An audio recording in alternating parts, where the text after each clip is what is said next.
Welcome to Diaspora, the show where we share remarkable stories of immigrants from the Indian subcontinent. I'm your host, Aditya Mehta, and each week we sit down with individuals who have made the journey over and explore their experiences, their challenges, and their triumphs. We delve into their unique perspectives on adapting to a new culture while staying connected to their roots. Today's guest is Rakesh George, a hospitality industry professional. He's based in Dubai. He was born in Abu Dhabi in the UAE, but his origins are from the state of Kerala in India. He grew up in the UAE, went to hospitality school in a town called Ooty, and has an interesting career spanning various parts of the tourism and hospitality industry in the UAE and in Canada. He moved to Canada in 2020, right before COVID hit, with his wife Rima. Both of them are my dear friends, and the story of how we met is especially unique, and we can go into that later. And this is a unique story because he moved to Canada but then moved back to UAE. So it's an angle that we haven't explored yet on this show. So let's get on with it then. Rakesh, welcome to the show. Thank you very much, Aditya. Happy to be part of it and happy to see you. Likewise. So, first thing, I usually ask my guests that if the town you are from were a city in North America, what would it be? So, I want to pick on Ooty here because we have not had anyone with, who spent any time there. So, if Ooty was a town in the US or Canada, what town would it resemble? Well, that's a complicated one. Ooty was mainly for my education. I was there for 4 years where I did my bachelor's. To compare, in not exactly the same way, I would say maybe Whistler because it's got the mountains. Obviously, not skiing, but Yeah, you're not too far away from the nearby town Coimbatore. You're in about hour and a half. yeah, So yeah, that's Vancouver, and you drive up half 1 hour and a half. You are in the hill station. A yeah. small town, things to do. So I would compare it to Whistler in a minor scale. That's a great comparison. I would have gone for something like that as well. I might have said maybe Boulder, Colorado, but I think Whistler is a great example too. In Vancouver, Whistler is more close to the heart, right? Yeah, yeah, of course. If, this is for our listeners, if you haven't been to Whistler, you must go once in every season because it's a different place altogether in every season. So, Rakesh, you were born in Abu Dhabi, and did you spend your childhood and schooling days there and then move to India for your further education, or you grew up in Kerala? A bit of a combination. So until about the age of 3, I was still in Abu Dhabi. So I don't remember much. Then my Yeah, entire schooling was in Kerala. But because my dad was running a business in Abu Dhabi, every summer yeah, vacation was in Abu Dhabi. So Abu Dhabi was always close to me. So yeah. let's say entire education was in Kerala except for bachelor's. Bachelor's was in Ooty as we spoke, and then moved to Abu Dhabi, and I was always there. Yeah. I've had one guest from Kerala yet, but he moved away when he was very young. So I'm hoping you can answer this question. There are a lot of reasons I love Kerala, but according to you as a local, what makes Kerala unique, not just in India, but in the world?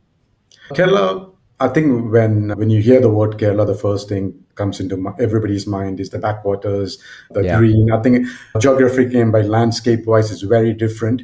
For yeah, me, being a Keralite, being a Malayali, I think the most different thing, it's always been a cultural gateway. So if you, for thousands of years, it was part of the Silk Route.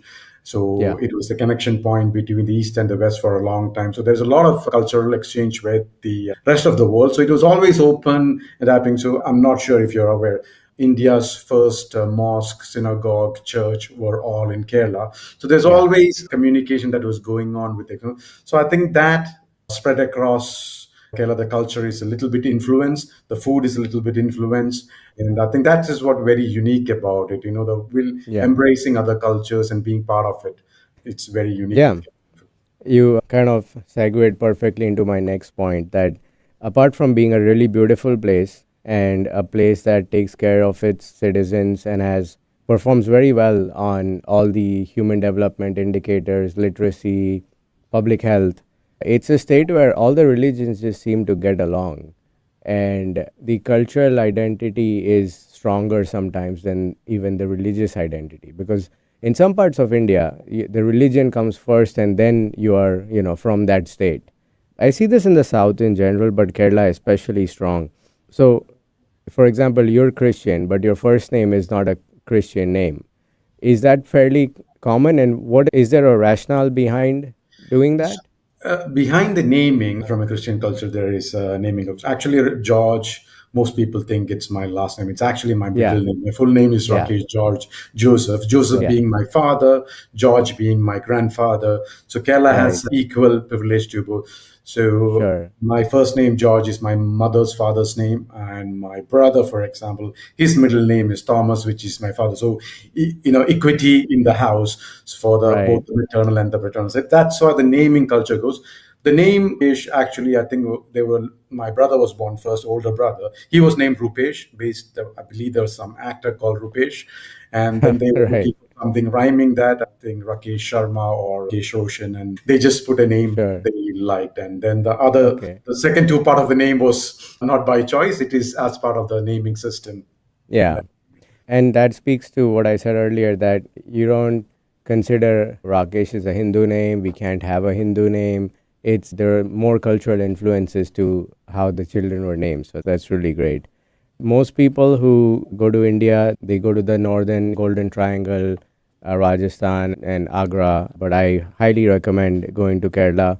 It's a really beautiful place, and it's often called God's own country. So, yeah, I think that came from a marketing campaign, and it was very popular, and it kind of just stuck, right? Yeah, I think that it was always popular for tourism. Many years ago, there was a tourism campaign calling it the God's own country. We Yeah. Keralites sometimes add an extension to it as a joke, saying that God's own country, devil's own people. But that's just a joke. But yeah, Yeah. it comes from a marketing campaign. It's a beautiful place, as you see. Yeah. And the Malayali community has a very large expat presence outside of India. What are predominantly the places you'll find Malayalis around the world? I think the number one should have has to be the GCC region, the Gulf, because of the trading that existed in the past. Yeah. Before even Kerala was formed as a state, Kerala was three kingdoms. It was Malabar, Kochi, and the northern part. So what happened is there's always been trading going on between. It was easy for people to go there. They found before the glory of Kerala that is today, the lifestyles were much more lifestyles were way behind. I think Yeah. from late 50s, early 60s, people started migrating to the Gulf region, which were the nearest, and unlike a lot of places, when one person goes from a small town in Kerala, they tend Yeah. to help others and bring them and share their success stories. So that way, Yes. Gulf would be the largest region. And over time, now you see in the European world and the rest of the world, there's always a Kerala. I think the European migration comes from a lot of the healthcare system. There's a lot of well Right. qualified Yeah. nurses. That kind of migration moved. Yes. Then obviously IT and things. So there's always a cross interaction that was happening. I think that's the way it's. And when we again going back to, we always say, if you land in the moon, you will probably find a tea shop run by a Malayali. And Yeah. I think that cross culture thing was always in the Yeah. nature of Malayalis, I believe. Yeah. And the tea shop customer will be probably a Gujarati also because you see them everywhere. Exactly. I think most people are not aware, even in India, of India's influence in the Middle East, like especially the Gulf countries. I think as late as the 70s, they used a currency called the Gulf rupee, which was Yes. issued by India. In Dubai, there's a Baniya Square, and that's named after the caste of Baniyas in India. So it's always had an outsized influence. And like you said, due to the trade routes. Initially, people from Kerala and other parts of India moved to the UAE and the Gulf as laborers, blue collars, working in construction. But now I feel like they're in every industry and every part of the socio-economic strata. Would you agree with that? Absolutely. I think even from the past itself, early days itself, there were traders there were laborers working, all Yeah, part of the society was there. And then as explorers they started investing in businesses. So if you see that any any top industry you take, you will find an Indian origin yeah, in this part of the world running the business, or even the top in the top five, there are definitely Indian business owners running that show. So I think it kind of triggered the entrepreneurial mindset. It's a fresh blue land, and they yeah, started hard working and building their future. yeah. How would you describe Dubai as a city? Let's say comparing it to North America again. Is there I have big opinions about Dubai, but I want to hear your first. Like, if does it resemble anything anywhere? I think Dubai is evolving every 2 to 3 years. Oh, Dubai as specifically as a city, there's Abu Dhabi, there's seven Emirates. But if you look at Dubai, was always the hub of trading.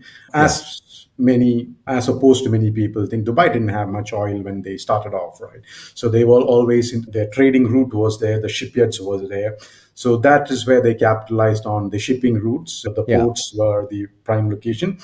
And then the biggest differentiation came when they decided to be a travel hub. So that's where Airline came into being, connecting the world. yeah, And so first they built a facility for the airline to connect the world, and then they build a city around it. So yeah, when the connectivity and the city are held together and the logistics are together, and Dubai shows you what can be done, whether yeah, it's people today know Dubai, the tallest building in the world, the shiniest thing, whatever. But yeah, it is a very well planned city. You would come across Sheikh Mohammed's one of the interview where he points out to an empty land and says, "We're gonna build this." There's those days it sounded as a joke, but 10 years down the line, okay, they have done it, and it's yeah. a diverse city. I don't think any city in the world can be compared. I think Dubai evolves itself every 10 years. Dubai kind of redefines itself with bigger projects, and I think Dubai is Dubai. Yeah, so I've been coming to Dubai from 1995 onwards. I've probably been there 30 plus times, and you know my whole story with the business school and everything. I totally agree with you. It's a city that's reinvented itself. The first time I went, Wafi Mall was the biggest mall, and now it's like probably not even in the top 10 or 20 malls in terms of size. There was no Jebel Ali, there was no Marina. Like your Dubai Karama area was kind of the hub at back in the day. And my dad's been coming there for even longer. He used to come to sell IPOs of Indian companies. And we had a company presence there as well in the DMCC free trade zone, which I think now has been wrapped up. But yeah, I have great memories of Dubai. I haven't been in like 8 years now, 7 or 8 years. I came right before I moved to Canada, and then I haven't been since. So I think it's long overdue. And my wife has the good fortune of coming regularly and meeting you guys as well. So let's talk about your early education. So what prompted you to get into the hospitality industry? Yeah, this is an interesting story.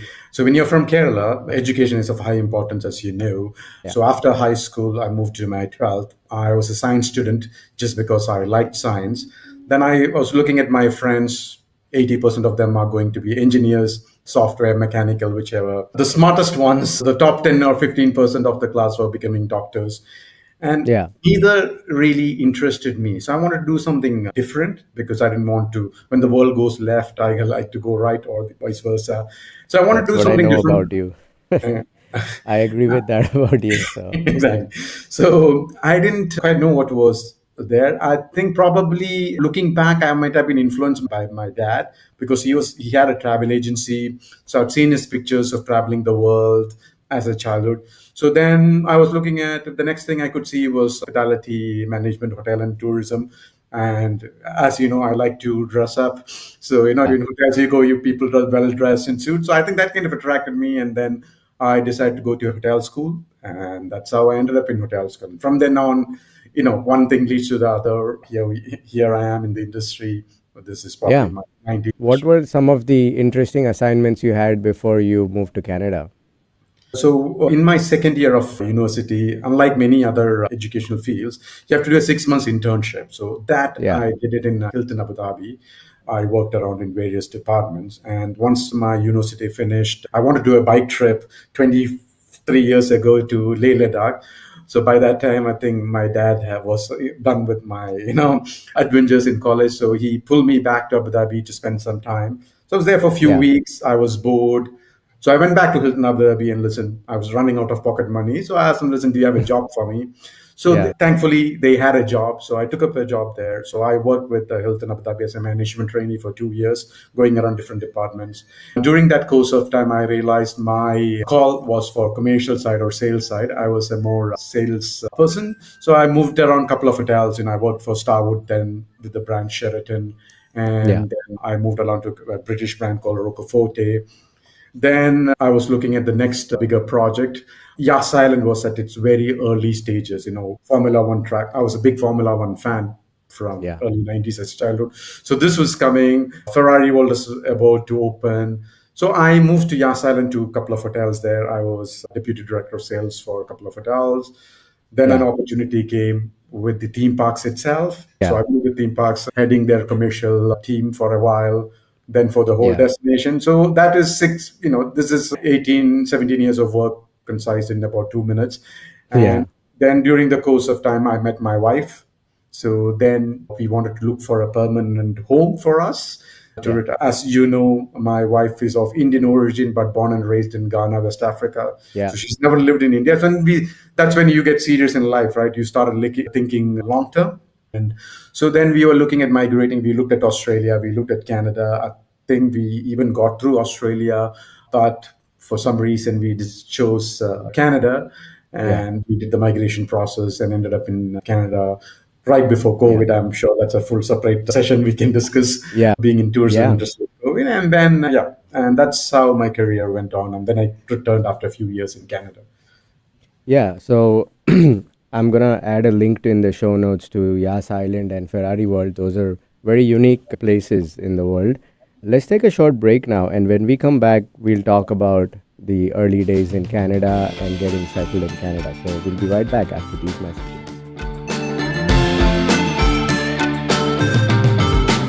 My name is Teresa Barber. I was in the United States Navy and I served overseas in the Middle East and Africa. Early on in my career, I had a commander that taught our suicide prevention training, and the very next day he took his own life. 90% of suicide attempts involving a gun are fatal. My way of continuing my service is to help protect my community by being a responsible gun owner and by storing firearms safely. Store all your guns securely. Help stop suicide. Brought to you by End Family Fire and the Ad Council. Hello, I'm Chris Erdman. Every Wednesday at 8 a.m. on KKNW, I sit down with inspiring entrepreneurs, creative minds, and game changers to uncover the real stories behind their business. On my show, Made of More, we explore the challenges that they've overcome, the breakthroughs that they've celebrated, and the mindset that drives them forward. If you're ready to unlock your full entrepreneurial potential, Made of More is the show for you, because here we know you are made of more. Every Wednesday at 8 a.m. on KKNW. Dr. Sanjay Gupta brings you health tips for a better life Monday through Friday at 6 a.m., 8 a.m., and 5 p.m. right here on KKNW.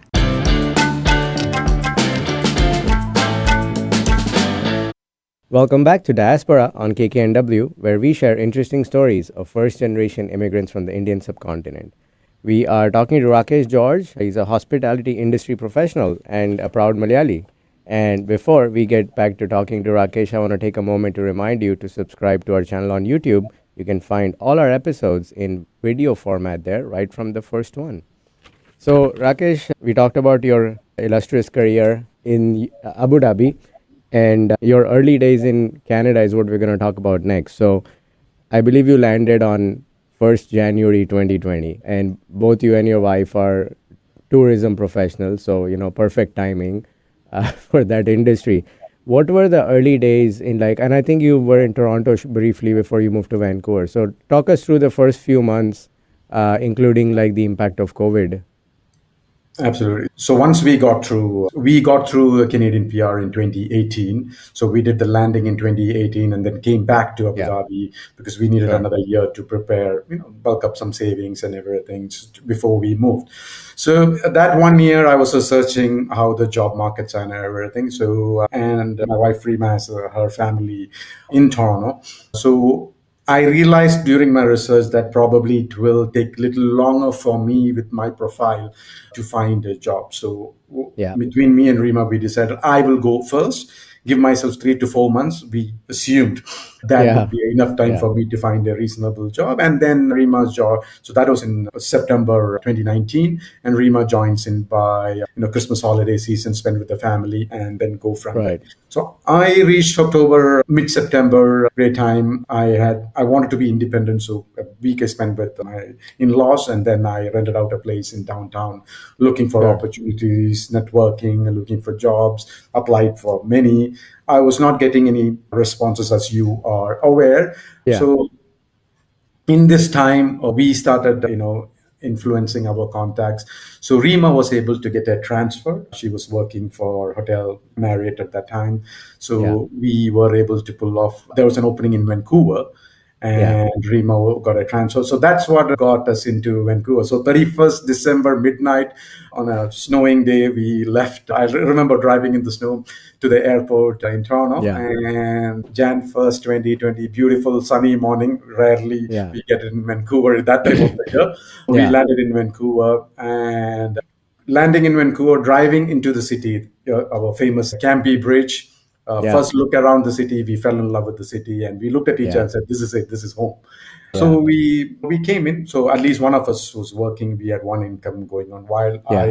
So I was trying to rebuild the same thing what I was trying to do in Toronto, because I built up some network, but I had to restart everything in Vancouver.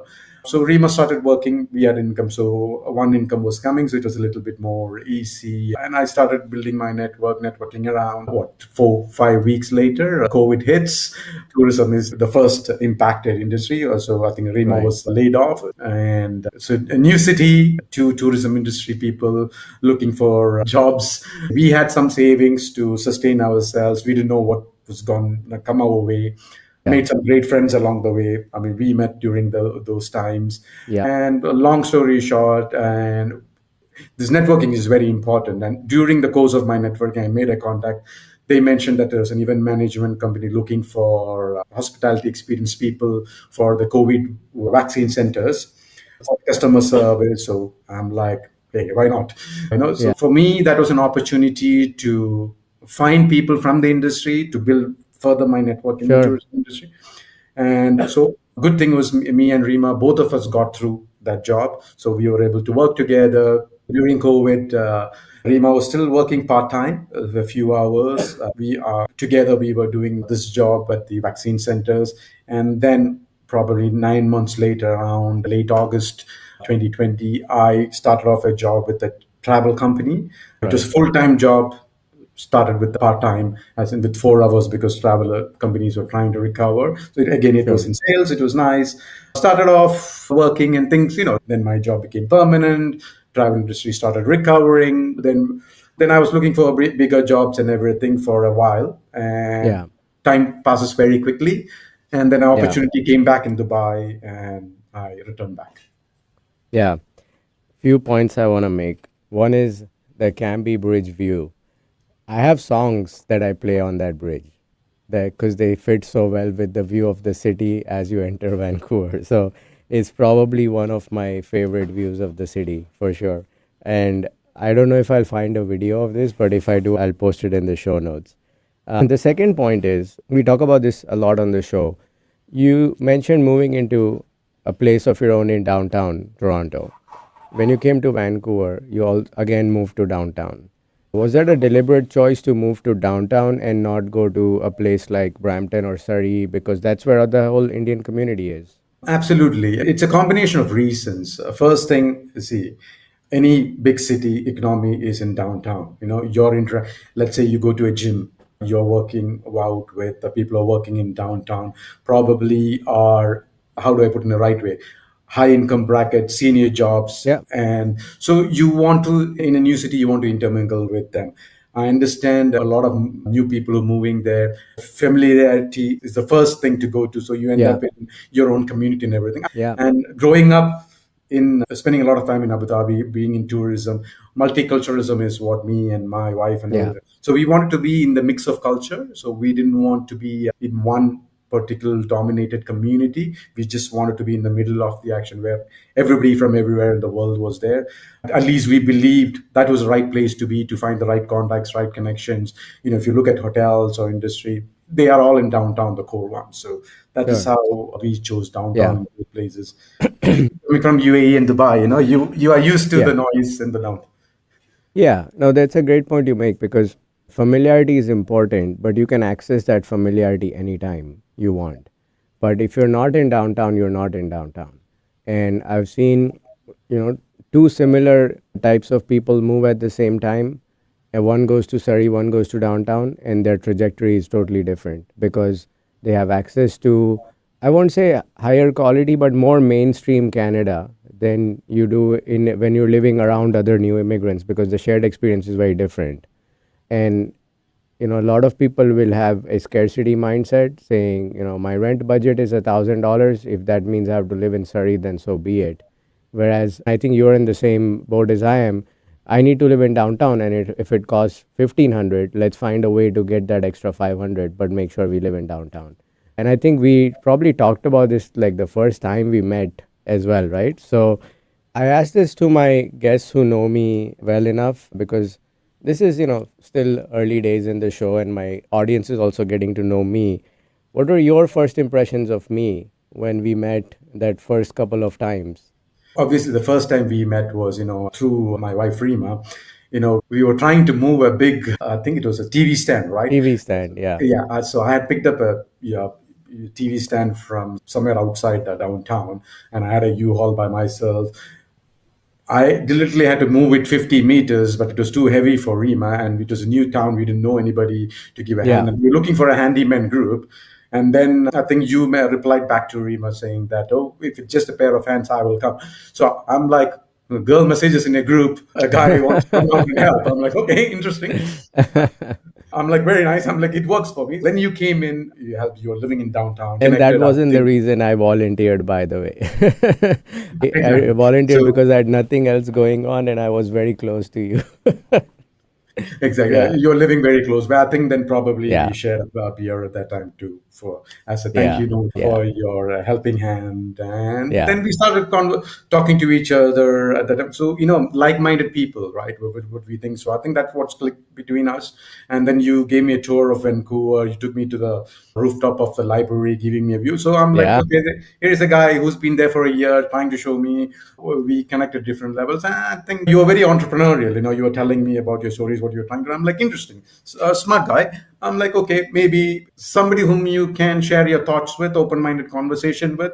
Yeah. And that was it. I mean, I think there's no barriers between us to have a conversation. So it was an Yeah. open conversation, and we could speak about everything. Yeah. And I think over the years, we've talked about things that we have strong opinions, which are opposite or differing opinions, but, we still have really great conversations. Yeah. And so for me, what was interesting about both of you was that exactly what you said. You're well traveled, you've been around the world. You weren't the typical immigrants coming in. I think you did face a lot of typical immigrant challenges, like, you don't have Canada experience, or like, I'm sure that you heard that to death, like being told to you. And you and I both felt like, yeah, but the experience we have is global and it's of a more challenging nature than what I would face in Canada. So I'm actually better prepared. And, like maybe you guys are 5 years behind what we did.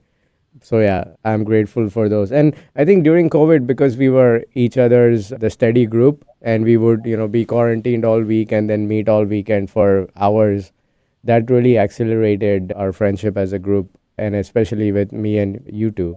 And I'm hoping to have Rima on the show as well. I want to explore the whole growing up in Africa and studying in France and that whole angle as well. And I know Canada probably wasn't ideal for you given the time that you were there. What did you like especially about Canada though, during those years you lived there? I think the first thing for me in Canada is the nature. I've not interacted with nature in a long time. So the hikes, every weekend you're going for different hikes, the beauty of it. Yeah. The work-life balance, you have a little bit more, you work 8 hours and so that social life balance was amazing in Canada.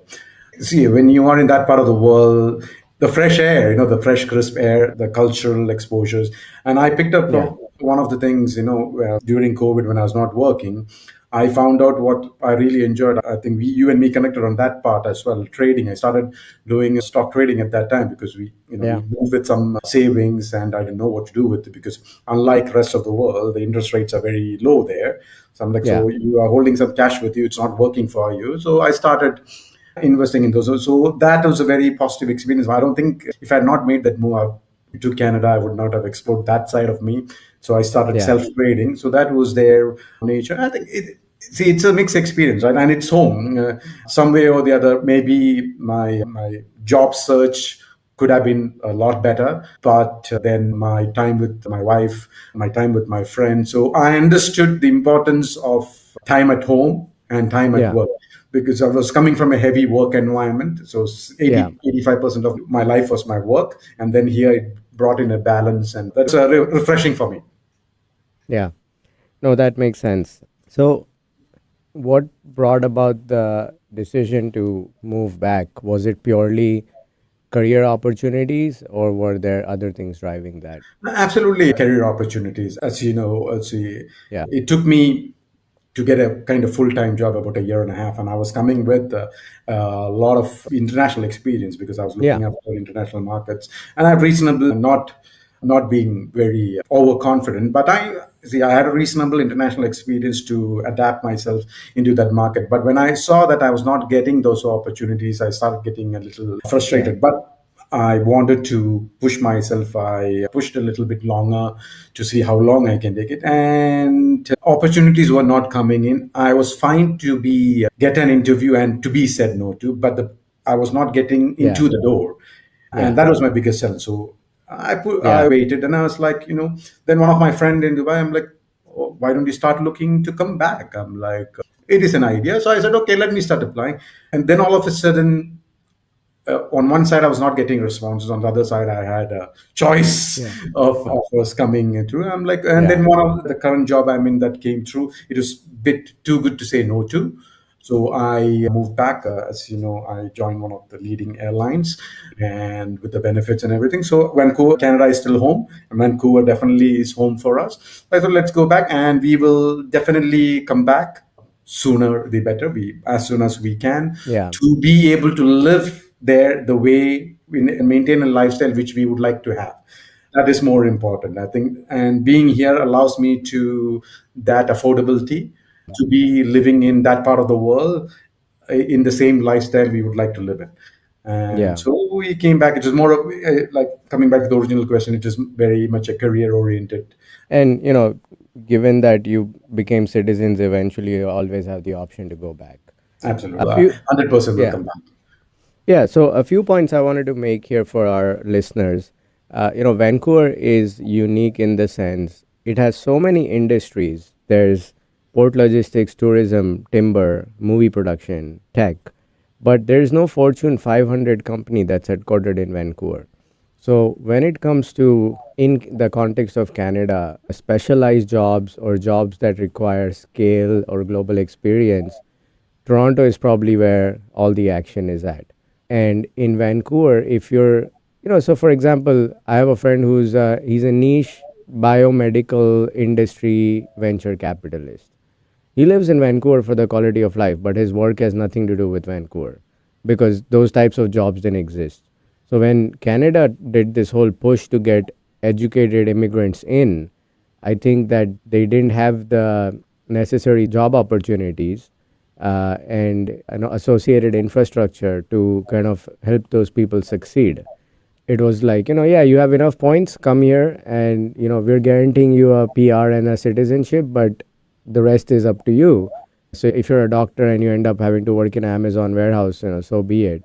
So I think a lot of people who were highly qualified or had like huge global experience, and you're not coming from any tourism market. You're coming from what I feel is the tourism market. Dubai is best of the best in terms of not just scale, but like best practices, how sophisticated it is as a tourism sector. And you're coming from there. Vancouver would, sure, it's a tourist hub and there's cruise ships coming and whatnot, but it's not a Dubai by any means in terms of its sophistication and the pool of talent that you have in the tourism industry.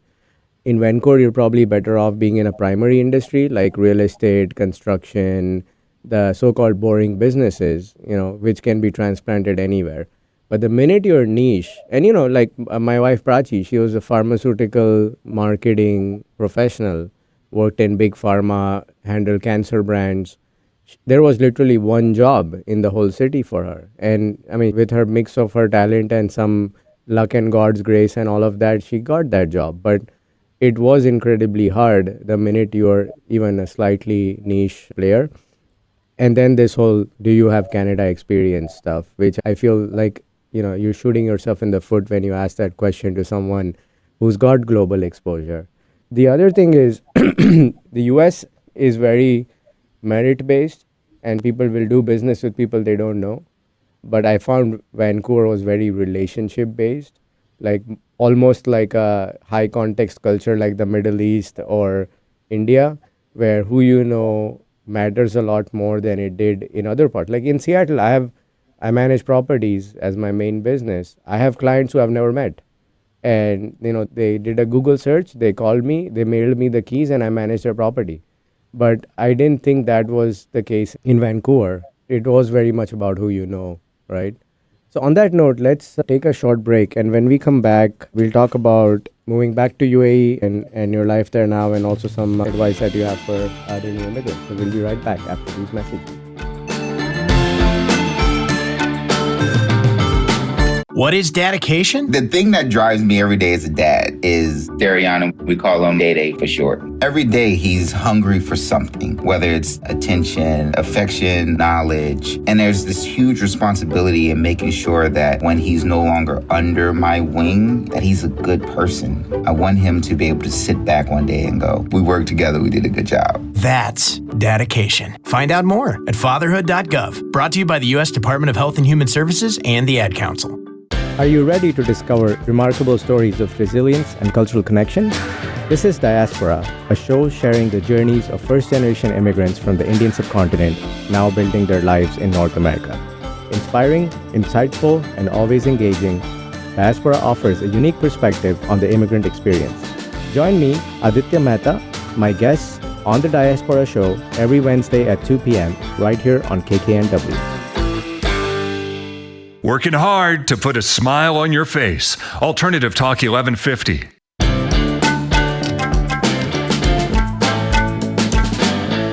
Welcome back to Diasporaa on KKNW, where we share interesting stories of first-generation immigrants from South Asia. We're talking to Rakesh George, a travel industry veteran and my dear friend. And before we jump back into the conversation, if you like listening to our show, please consider following us on Instagram or leaving us a 5-star review wherever you listen to your podcasts. So Rakesh, you said at some point a friend of yours gave you an idea to go consider jobs back in UAE. How easy or difficult was it to be sort of back in the market, not just for you but also for your wife, and how easily did that reintegration play out? So when I moved to Canada, I actually I said a permanent goodbye to my close friends and network and everybody, and said, listen, I'm moving out. This is it, my new beginning. I want to make it work. And obviously COVID was a new impact for all of us all over the world. And then the kind of opportunities what I was looking for was not coming my way. So mid-year, halfway through the journey, I had some great opportunities. As you know, Saudi tourism, there's a lot of investments going on. I had some great opportunities. So I was like, no, I came here for a purpose to at least committed myself to 3 to 4 years in Vancouver. So once I was reaching towards the 3.5-4 year time period required, I was regularly in touch with, I maintained my relationships in UAE, in Abu Dhabi and Dubai, because this is a place I've lived for 18, 19 years. Yeah. So you have close friends who are like family, your colleagues are very close here. So I've been in touch. And then one day, I was lending my frustrations to one of my dear friends. He's like, now that you're reaching your time period and you're able to apply to more, why don't you start looking?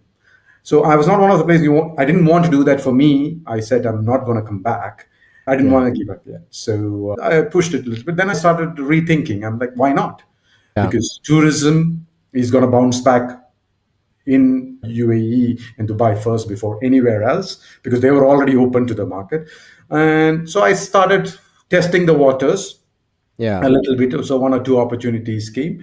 And with my, you call me a veteran, not by age, but my experience in tourism here, Breadth and depth of experience. with Yeah. my experience level, there are only three or four employers in UAE that are the right employers for me, because when I was moving to Canada, I was willing to take one or two steps down and start off Right. rebuilding a new place.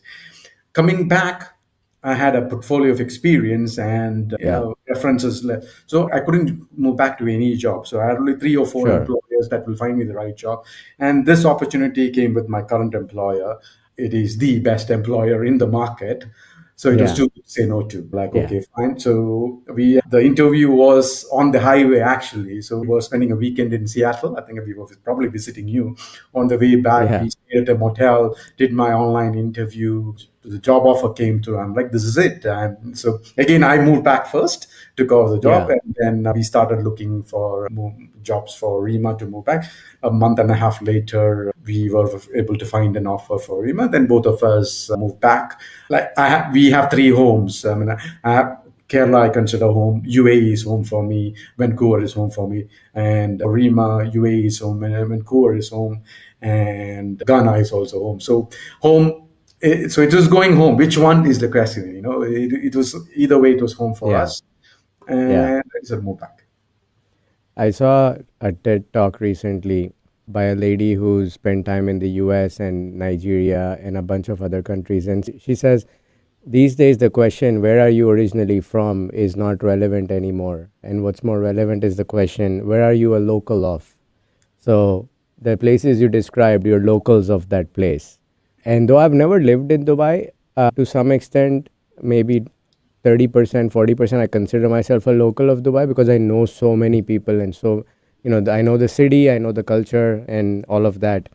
There's a lot of people who come to Canada and go to the Surreys of the world and they get disillusioned and they say the Canadian dream is not what it was made out to be.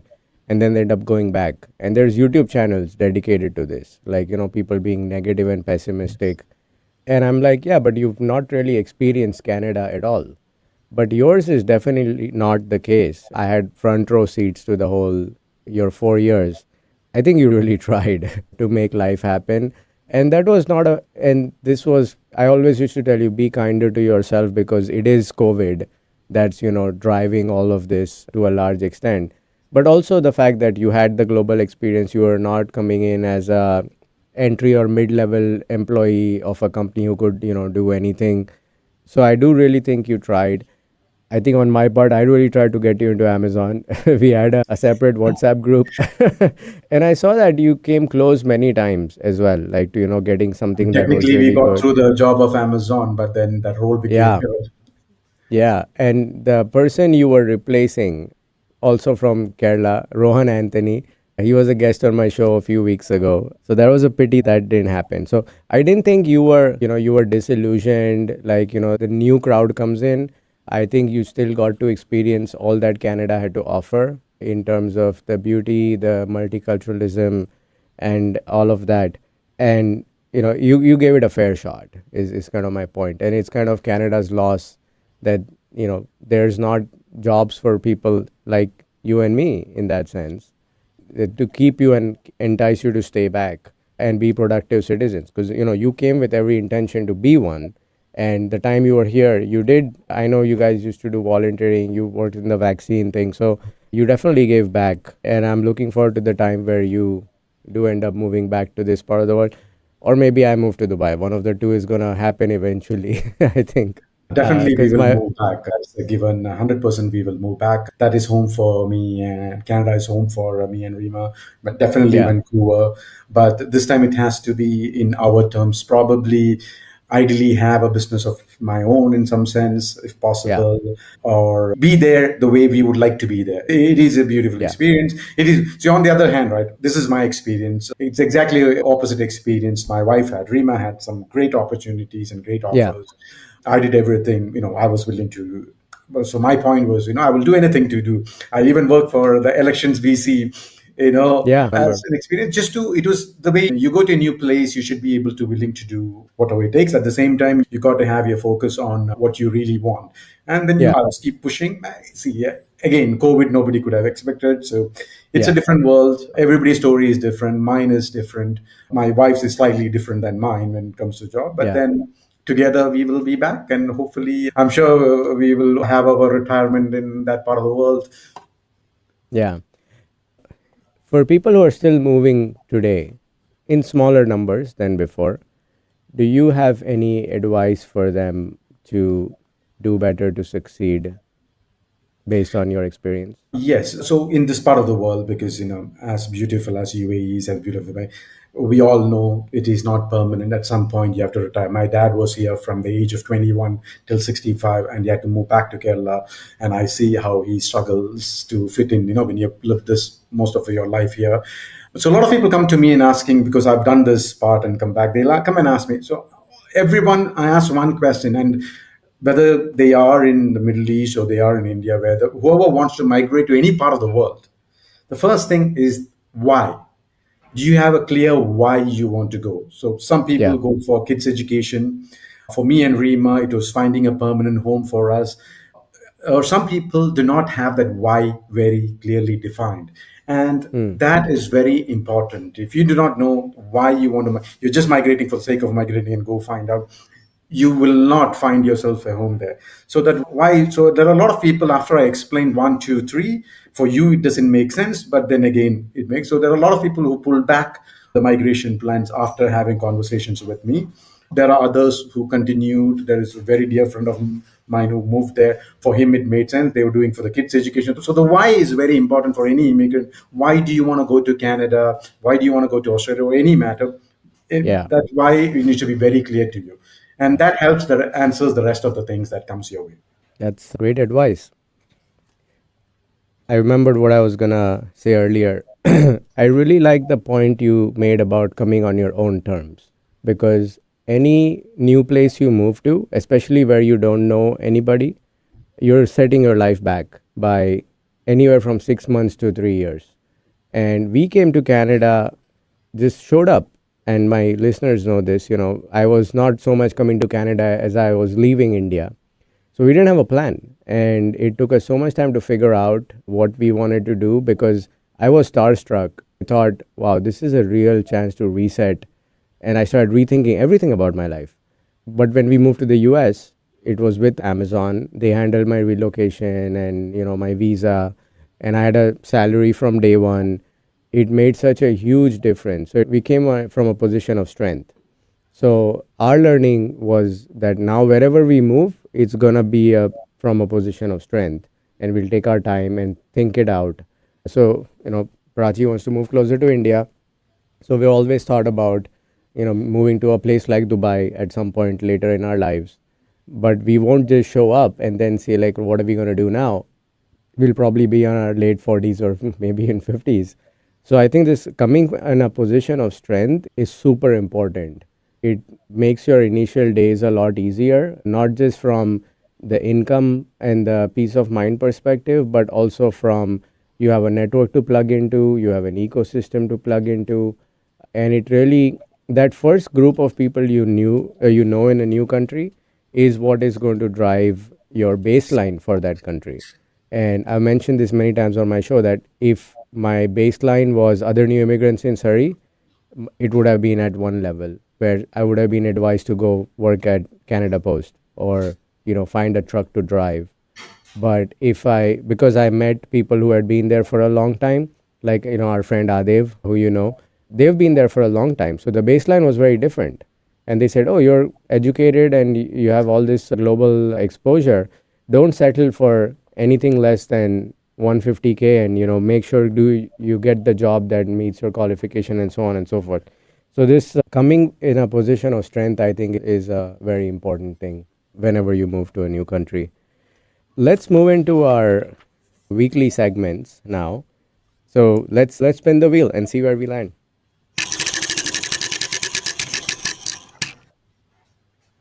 So this one is called Sounds and Smells. Is there a sound or smell that you associate with home And in this case, pick your home, be it Kerala, UAE, or Vancouver, that instantly reminds you of that home. Interesting. Exactly. Pick your home. That's the thing, right? You can give me an example for multiple homes if you like. I think I'll find a common factor because I saw your sample questions when we are having, and there's one thing that struck me, and I'll tell you. So, home, let's start from early days. As childhood, I was in Kerala. So, there, what is home is, Kerala is known for monsoons and rain. So, after the Yeah. fresh rain, there is a smell of the sand that comes. Yeah. That is very home. And Yeah. when I moved back from Canada to Dubai, the first weekend we went for a desert safari, and it was mildly rain and the wet desert sand, and there's a smell Yeah. of the wet, and that was home. Yeah. And today, what I'm missing is multiple times we came back to Vancouver. When you get out there, the fresh, crisp air of Vancouver, Yeah. I think so. It is the same thing. Gives you three different emotions of home from that Yeah. air. One is the That's monsoon great. rain. So it's air, but the smell of three different homes. Yeah, that's a superb example. The single digit AQI that you have in Vancouver, I can't get over it. I've been here 7 years. I still find myself taking deep breaths and appreciating and feeling grateful for the clean air that we breathe in this part of the world. I don't think people who have always lived here appreciate it enough. And these days in India, the AQIs are in the hundreds. Like the air is just not breathable. So that makes me feel more grateful all the more for it. We have time for one more weekly segment. So let's spin that wheel again and see what we land on. So this one is called This or That. I'm going to name one drink after another, and you have to pick one, and then we'll keep going on that, okay? So the first question is tea or coffee? Neither, because I don't drink tea or coffee. So yeah. Okay, so then coffee or mango lassi? Again, I have to. So, because of business meetings, I started drinking coffee. So, not to drag this one along, so I will say let's stop it at a nice cortado. That's it. Okay, so then coffee or thumbs up? Thumbs up with the right mixer. Right mixer. I have a feeling this is going to veer towards scotch at some point. So I'll keep going. Thumbs up or Roo Afza? Thumbs up. Thumbs up or Limca? I think Limca. Limca or Fruity? Limca. Yeah. Limca or Glenfiddich? Any day, Glenfiddich.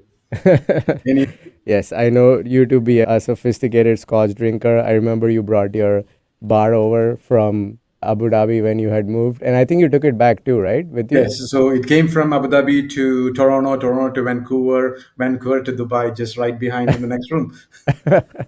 That's awesome. Well, that brings us to the end of today's episode. Thank you for listening to Diaspora. We hope you enjoyed hearing Rakesh's unique story. Remember to check out our show notes for links and more information about the topics that we talked about today. Diaspora is part of the Speaking Current network of shows and podcasts, all of which are dedicated to inspiring listeners to build lives of meaning, connection, and value. You can find the Speaking Current network of shows, including Diaspora, wherever you get your podcasts and also on YouTube. And lastly, if you know someone who has a story that can be shared on our show, feel free to reach out to us on any of our social media handles. We'll be back next week with another interesting story from the South Asian diaspora. Until then, take care and stay curious. And Rakesh, thank you so much for joining us today. Thank you very much, Adi. Good luck.